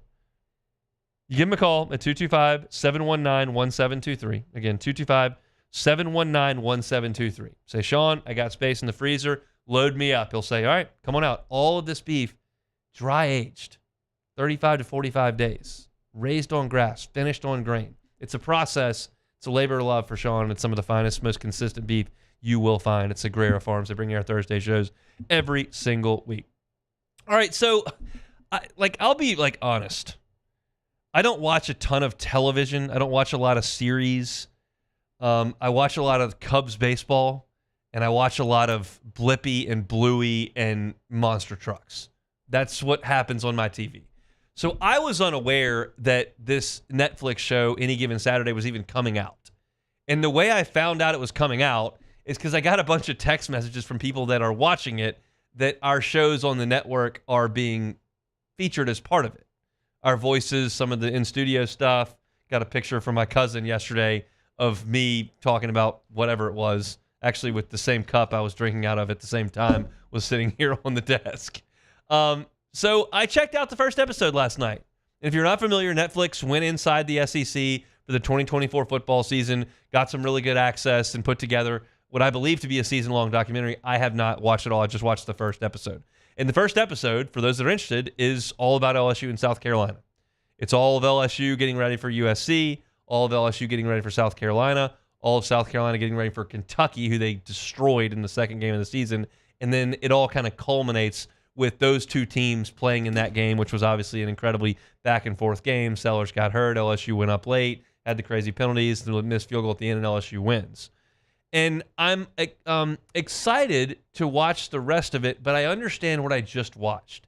And what I just watched was, one, the team I care about, LSU, and two of the more accessible coaches in the Southeastern Conference in this first episode. Brian Kelly lets us go to every practice in camp and stay for almost all of it. He does the Feinbaum Show every Monday, win or loss. Like, he's been very accessible. That's been a change for him from his time at Cincinnati, Notre Dame to LSU. He's more comfortable. He's more mature. He's got his money. Like, he's just doing his thing, and he doesn't really care about a lot of things he probably cared about early on. The paranoia is not there with Brian Kelly anymore. And Shane Beamer is just always kind of marketing. He's always doing the Instagram videos, the skits they do on South Carolina's football deal. Like, he wants to promote the brand, and he does a good job of it. I come across with a very positive image of Shane Beamer. I know that he got into it with Brett Bielema, and there are sometimes he kind of goes over the top a little bit. But generally speaking, when I see Shane Beamer, I think, oh, that seems like a good dude that kind of gets it. And those are the two guys that are featured in this first episode. They do Wit and West weeks, which is very fun. They follow him around hunting in the backyard. Lenore Sellers going to dinner with his family, and he's highlighted in the deal as well. I enjoyed the first episode, but I don't know what that's going to look like with Kalen DeBoer. I don't know what that's going to look like with Mark Stoops. I don't know what that's going to look like with Mike Elko or Billy Napier or Hugh Freeze. Like, these guys, generally speaking, to me, are not all that interesting. So I don't know what's to come, but I'm stuck on one quote that I got from it from Andy Staples when the doc was released, and this is recently, like this week maybe. He said that, I know I'm biased because I'm in the documentary, so I'm not going to tell you like how good or bad it is, but that you will learn some things that you don't already know. And I did not learn anything from the first episode. Now, I cover LSU day to day. I'm in the football facility once a week during football season to do my pregame interview. I'm at practice. I interview Wit and West weeks. Like, I know more than most of you know, just that's my job. So maybe there are some things that you could glean that I maybe didn't pick up because I've already got that. But I'm curious, as they move to programs outside of my purview, whether or not that happens for me. Y'all know, if you've listened at any length, like, I didn't enjoy Full Swing, the first PGA Tour documentary, because I knew all the stuff. I already knew that Jordan Spieth and Justin Thomas were best buds. I didn't need an episode to tell me that. I already knew that Brooks Koepka was going to live and that Ian Poulter was going to live. I didn't need that information. I already knew who won the majors that year. And I already knew that Joel Damon was a funny guy. So, like, that didn't do anything for me. I'm curious if this one does for me. Beck, I don't know if you've watched an episode of this at all or what your interest level is, but I thought the first episode was good because of the two coaches they highlighted, and I feel like that may not be a coincidence that they had two guys that are going to give them some access in that first episode to kind of set the hook. But I'm curious what is to come. Yeah, I've only seen the clip of Brian Kelly when he's talking to his agent, who is also Garrett Nussmeier's agent. Okay. And they were like discussing the prospects of, this was before the draft. So they were discussing the prospects of him coming back and everything. I think Wilson actually posted that on Twitter if you want to go watch it. But yeah, this is interesting. It's always the Hard Knocks style stuff seems to be coming in vogue again, especially just for other sports as well. Obviously, Hard Knocks has continued on since it started, but yeah, now we got the golf and the F1. I've heard the F1. I know you don't like F1, but I've heard that show is actually really good.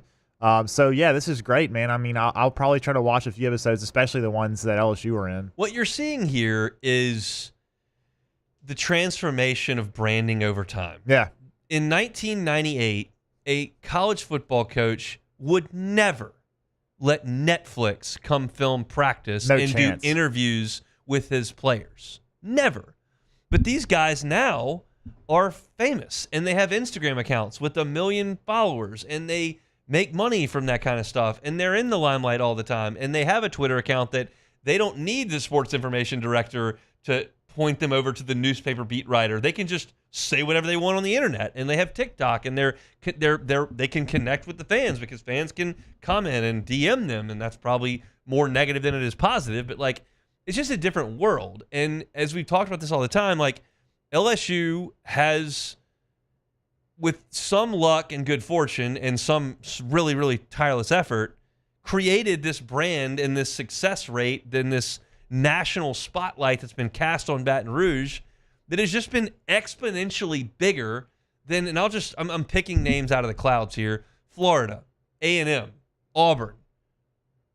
Like, none of those programs have gotten the national attention and earned what LSU has in terms of fame and celebrity. You don't have Joe Burrow, Jamar Chase, Justin Jefferson, Jaden Daniels, Heisman Trophy, Paul Skeens, Dylan Cruz, Libby Dunn, Angel Reese, national championship. Like, another national champion for baseball this year. Kate Anderson, 3rd pick in the draft. Paul Skeens starting all-star games. This phenomenon, like even Haley Van Lith, to an extent, is unlike any other athletic program in the Southeastern Conference. Now, I'm sure Alabama is not going to shovel their Nick Saban national championships away so that they can have a gymnast with 4 million followers, whatever Livy has. But the point remains that Amazon came here to do the money game, and now you got Netflix that comes in to do an SEC documentary, and they lead with LSU. And I just feel like there is something to that where, like, this is a cool place and a marketable place to shine the lights. And that is a fascinating thing, and it's just a very, very different world than we lived in 10, 15, 20 years ago. Like, Nick Saban and Les Miles would never let Netflix in here to do this, ever. And there are some SEC teams that apparently declined to be in the dock. But I'm going to watch the rest of it. I'll continue to kind of give updates as we sit here in the time where they're just practicing. We're not talking about games. And I'll probably watch some more this weekend and have more thoughts on it maybe on Monday. But I'm gonna dive in to the rest of it here and see what I see. I obviously do this for a living. I watch LSU play, and I know the results of these games, and I talk to these players, and I know what happened in SEC games, and that part of it won't be very, very new, but maybe there's some in-depth stuff behind the scenes that I'll enjoy, and I'll give a recommendation if that does come to pass. So just a thought there. Any Given Saturday, the name of the doc on Netflix. When we come back, Andrew Hutchinson talking Hogs. LSU plays Arkansas here inside Tiger Stadium. What does this fall camp look like for Sam Pittman thus far? That's next. The Hunt Palmer Show. Genesis of Baton Rouge. GenesisofBatonRouge.com. America's best warranty. That's what they got over there at Genesis. Limited powertrain warranty, 10 years, 100,000 miles. 100,000 miles, 10 years. It's a long time to have a car. How about your warranty for 5 years, 60,000 miles bumper to bumper? That's industry leading. Talking about roadside assistance. It's enhanced. It's 24/7. Get that for 5 years, unlimited miles. Complimentary valet, 3 years, 36,000 miles. Complimentary means complimentary. We come, we take care of it, give your car back. That's as easy as it can be. Nobody loves sitting on the service aisle for a long time. I would submit that if you're going to do it, Genesis of Baton Rouge is an awesome place to do it because it's quiet and it feels like a spa, and they've got perforated areas that separate you off from the masses that could be there, and you can get some work done. They've got an incredible snack station. The coffee machine is first class. But if you don't want to go there and do that, well, they'll come to you. They'll handle your maintenance and bring the car right back to you. It's just part of being a Genesis driver. It's part of the experience. Go by and see for yourself. Their airline at Pico, across from Women's Hospital. It's Genesis of Baton Rouge. You can find the entire inventory online at GenesisofBatonRouge.com. These ice cubes could have been a thankless bed for an all-you-can-eat salad bar. But instead, They cradle and cool. They're crisp, refreshing Dos Equis. Nicely done, Ice Cubes. When it comes to industrial construction, River Parish Contractors can do it all. Mechanical, structural, custom fabrication, specialized welding, and turnaround services. Strategically located in between Baton Rouge and New Orleans, we have the local team with the experience and commitment to safety to manage the most complex industrial projects. Period. Here's the deal. Partnering with us means your project is delivered on time, on budget, and most important, safely. River Parish Contractors, let's get building. At Atmos Energy, our Smart Choice solutions help customers save energy and emissions with rebates up to $500 off high-efficiency natural gas appliances, smart thermostats, and weatherization upgrades. Together, we're fueling our energy future.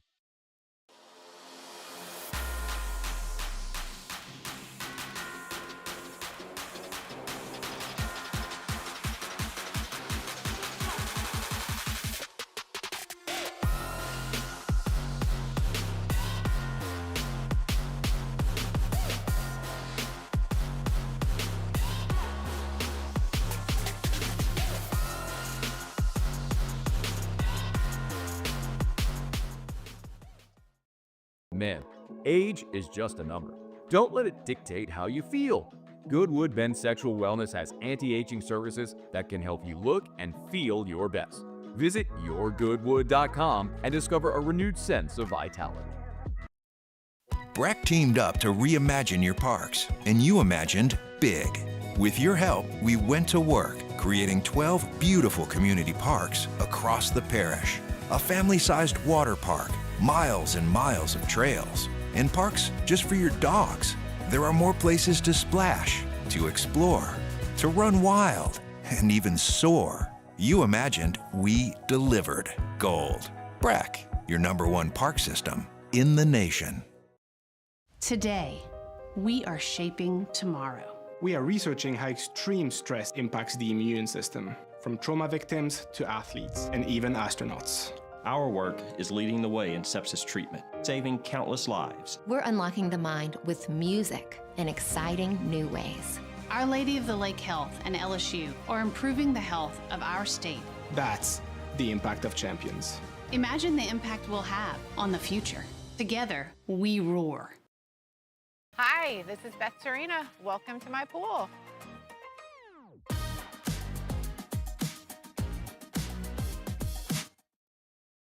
You're listening to The Hunt Palmer Show, brought to you by Sagrera Farms.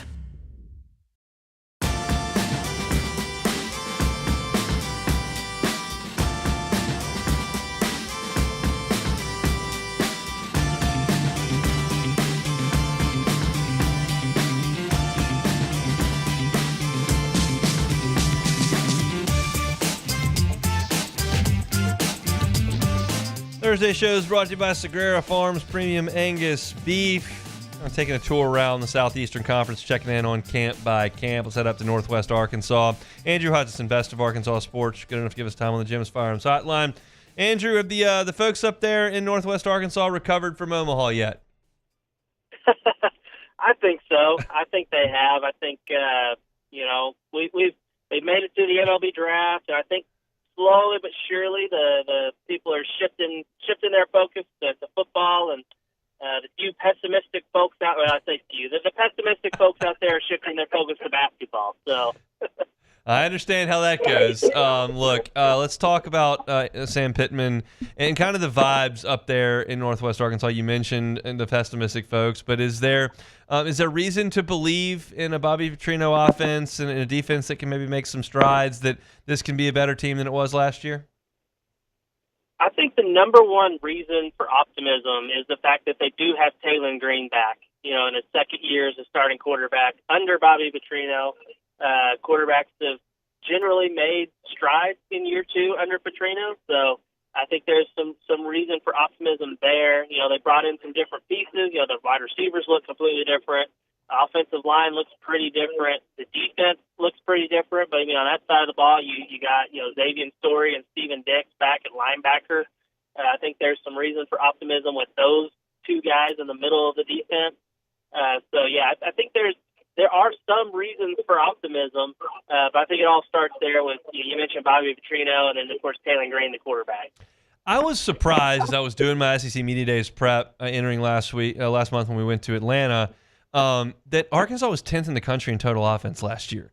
Would you suggest that was a really good offense last year? You watched it every week. They were a lot better than they got credit for, even by their own fan base, I think, because as you said, they were 10th in the country in total offense.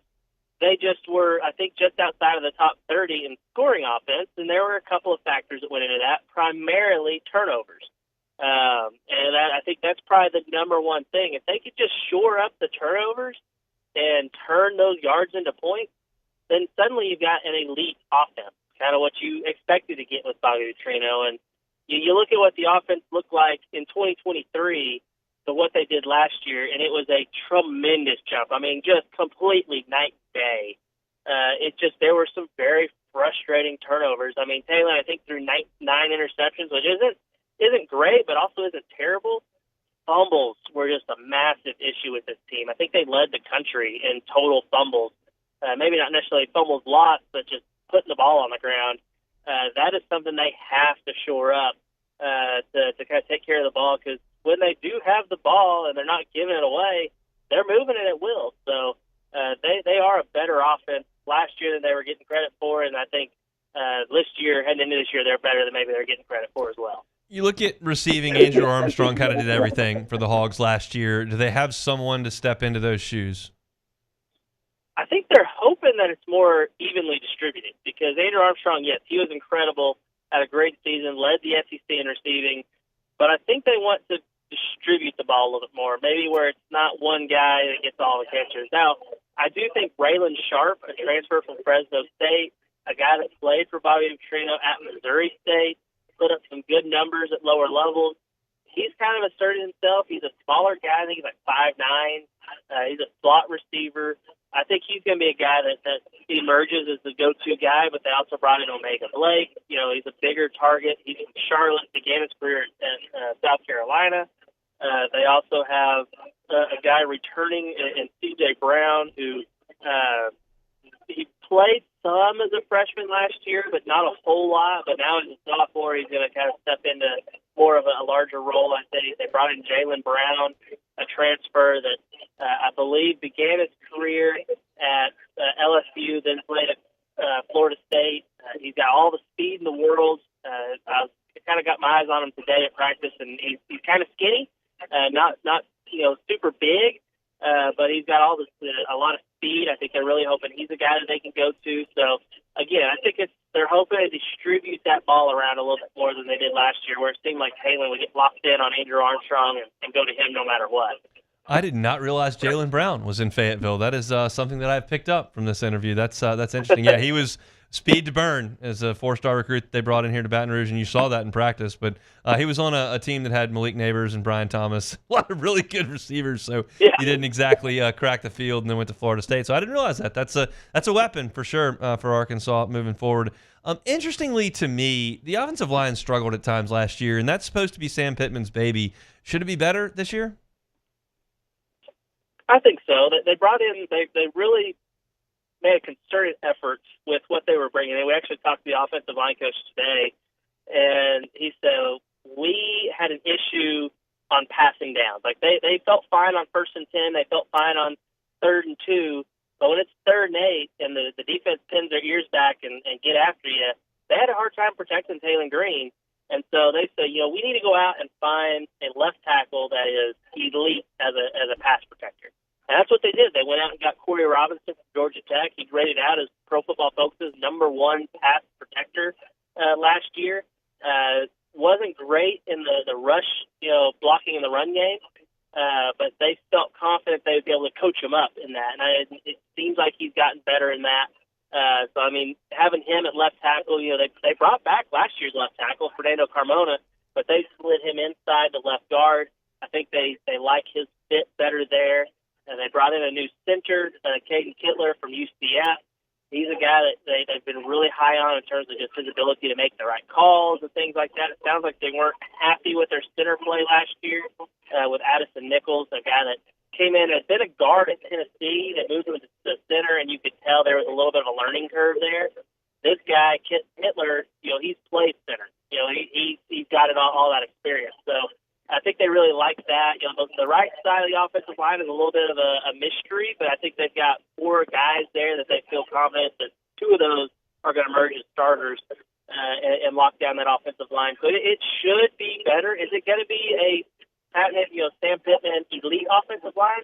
That remains to be seen. But I am pretty confident that it's going to be better than what we saw last year. What would constitute success in most Razorbacks fans' eyes this year? Probably depends on who you ask.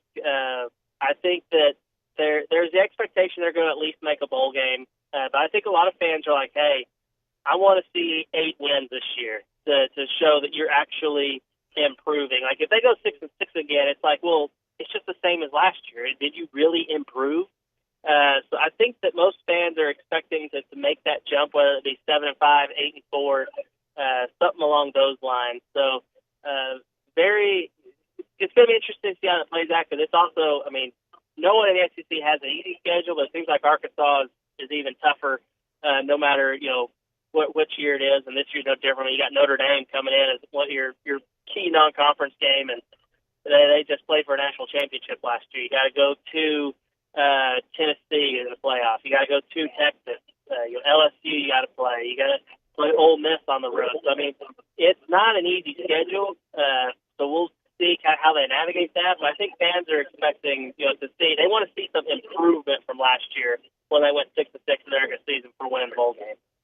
Is there excitement for this? I was talking to some folks in Atlanta that kind of sent I'm not sure if that's ramped up. Now that they're practicing, there are some reports there. Do you sense excitement for this year, or is there a little bit of malaise as the Pittman era continues to go?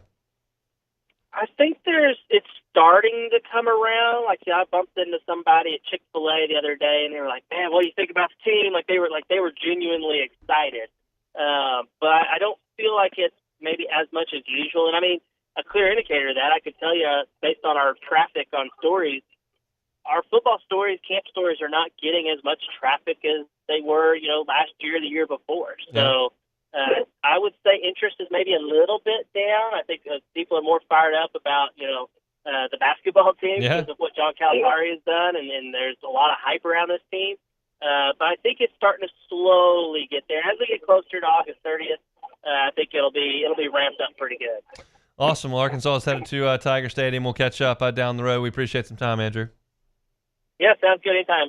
Andrew Hutchinson, Best of Arkansas Sports, the managing editor there, talking about the Hogs. I have never lived in that world of being able to identify the traffic, and now we've got the website that's just about a year old, and it's crazy. You can look at it. I'm doing basketball stories that are doing next to nothing, and then baseball shows up, and you just see a mushroom cloud, and then I get to Omaha, and it's the biggest it's ever been, and that's just kind of the way things go. And this football team generating a lot of traffic for us, and we've watched the Saints where when they're playing and they fire Dennis Allen, there's not much there, and then they go to hire a coach, and we get to draft time, and it mushroom clouds, and you kind of see how that goes. And I think that's a pretty good indicator of fan interest when you can understand who's clicking on what, who's reading what, and who's watching what. I think Arkansas, there's probably a majority, I would think, that really don't believe Sam Pittman's going to get this thing to the next level. He was a rock star there early because in the COVID year they got off to that great start, and then they won some games the next year, and man, there was optimism, and they kicked Texas's butt, and all of a sudden you think, man, this is really something, and it's just been not very good for 3 years, and I just feel like it's unlikely to me that they dig themselves out of that. But you've got a really talented quarterback, a very good offensive coach that's coaching him. The problem is you got road games. Got to go to Texas, got to go to Baton Rouge, got to go to Oxford. Notre Dame comes to you, got to go to Knoxville. It's just, those are just going to be tough games for Arkansas to win. And that's just a part of doing business. And I heard this in Atlanta as well. As you consider Arkansas's schedule year in and year out, one of the things that matters is that they don't play Arkansas. It seems so simple and so stupid to say out loud, but that's a big deal. When you're LSU or you're Texas or you're Alabama and you've got a home game against Arkansas, that's when you expect to win. Arkansas doesn't get that. Sometimes Vanderbilt shows up, sometimes Mississippi State shows up, and they will play State this year. But and they hung 70 on them last year in Starkville. But that's one game that a lot of SEC teams put on their calendar as a penciled-in win, and Arkansas doesn't get that. So it's going to be interesting to watch and see how it unfolds. I think a lot of people feel like this could be Sam Pittman's last year, and Bobby Petrino takes over next. He's already been the retread at Louisville. Why not do it again on the Hill? We'll see. But thanks, Andrew, for giving us a little time here on this Thursday. We will take one more timeout, come back and close it out. Hunt Palmer Show. The Hunt Palmer Show. Highland Insurance Group, highlandig.com is the website. It is storm season. There's some disturbances out there in the Atlantic, and we don't expect them to make landfall anywhere near the Gulf Coast, but you know what time of year it is. So make sure that your insurance policy is properly structured. That goes for your property policy. It also goes for everything else you've got.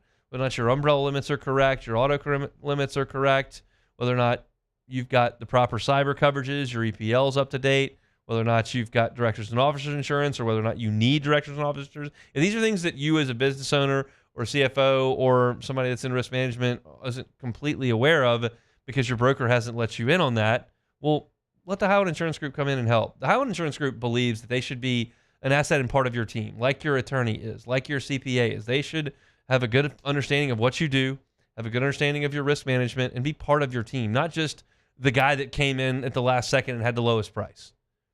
If you want to call an insurance broker and say, hey, save me 20% and I'll switch, that's not really the call that you need to make to the Highland Insurance Group. If you want your insurance to be right, you want the proper coverage in case that hurricane rolls through, the Highland Insurance Group is a call you need to make. Check them out online at highlandig.com.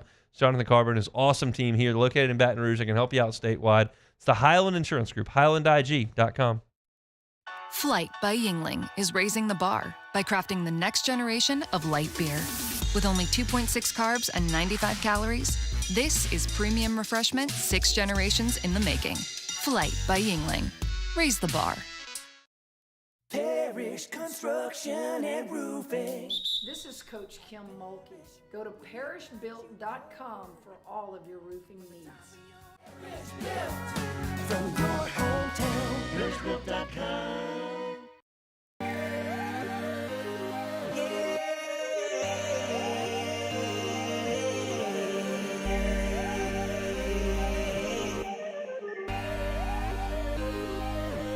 You gotta believe in the dream.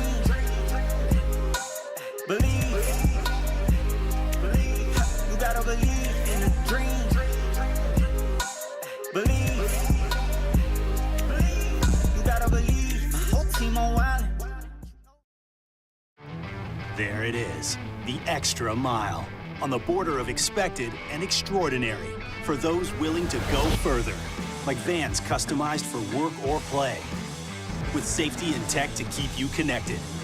Supported by a 5-star sales, service, and finance team. And backed by the 1-star you know. So go the extra mile. It's never crowded because so few have what it takes to go there. Mercedes-Benz Vans. These are the luckiest ice cubes in the world. They could have been a thankless bed for an all-you-can-eat salad bar. But instead, they've been called upon to cradle and cool a crisp, refreshing Dos Equis. Looks like the lucky just got luckier. Dos Equis. ED, low T, or simply seeking to optimize your health and performance? Goodwood Men's Sexual Wellness offers a range of discreet services to address your specific needs. We empower men to reclaim their health and confidence. Visit yourgoodwood.com. At Ochsner, we know healing is a team sport. That's why we've partnered with world-renowned orthopedic surgeon Dr. James Andrews to create the Ochsner Andrews Orthopedics and Sports Medicine Institute. Whether you're a professional athlete or a weekend warrior, our team of specialists are dedicated to getting you back in the game. So whatever your reasons are for reaching your personal best, we've only got one. You. Ochsner Andrews Institute. Long live you. Family owned and community driven. Service Chevrolet Cadillac, a legacy you can trust since 1972.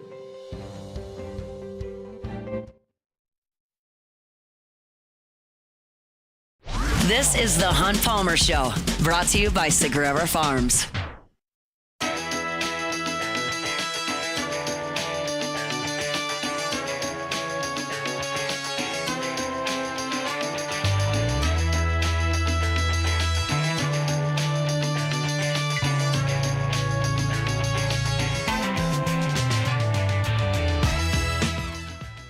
just saw this on my Twitter feed. Paul Skeens has opened up his Major League Baseball career with a 1.99 ERA over 46 starts, the best mark in the live ball era. That's a long time.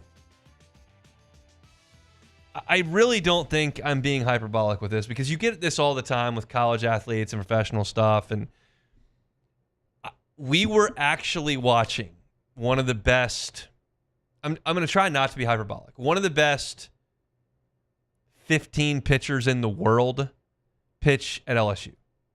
He was ready then to pitch. And I know that he certainly improved over the course of, he was up 11 months later.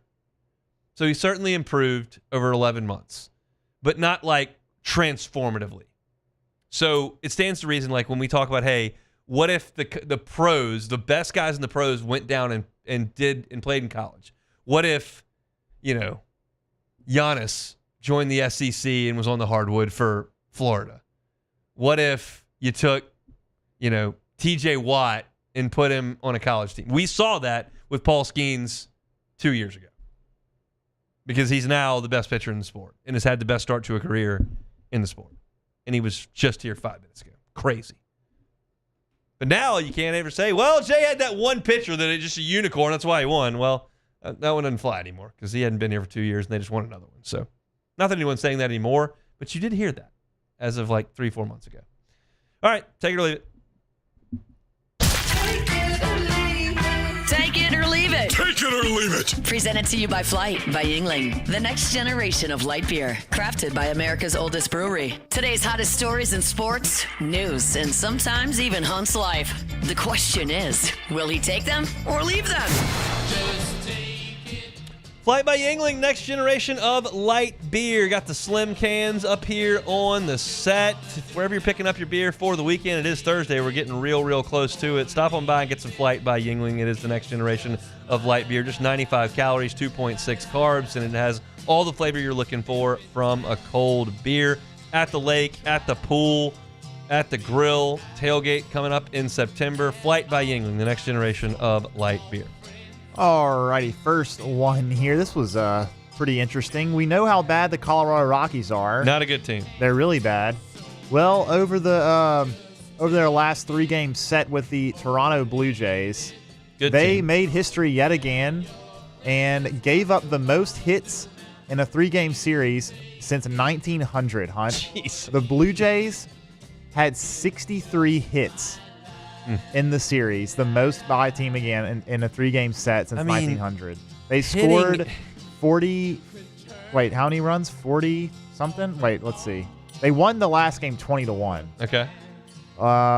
Shoot, where does it say? All right, 45 runs. Yeah, 45 runs. That is, hitting in the major leagues is so hard because everybody throws 98, and it's just hard to hit 98.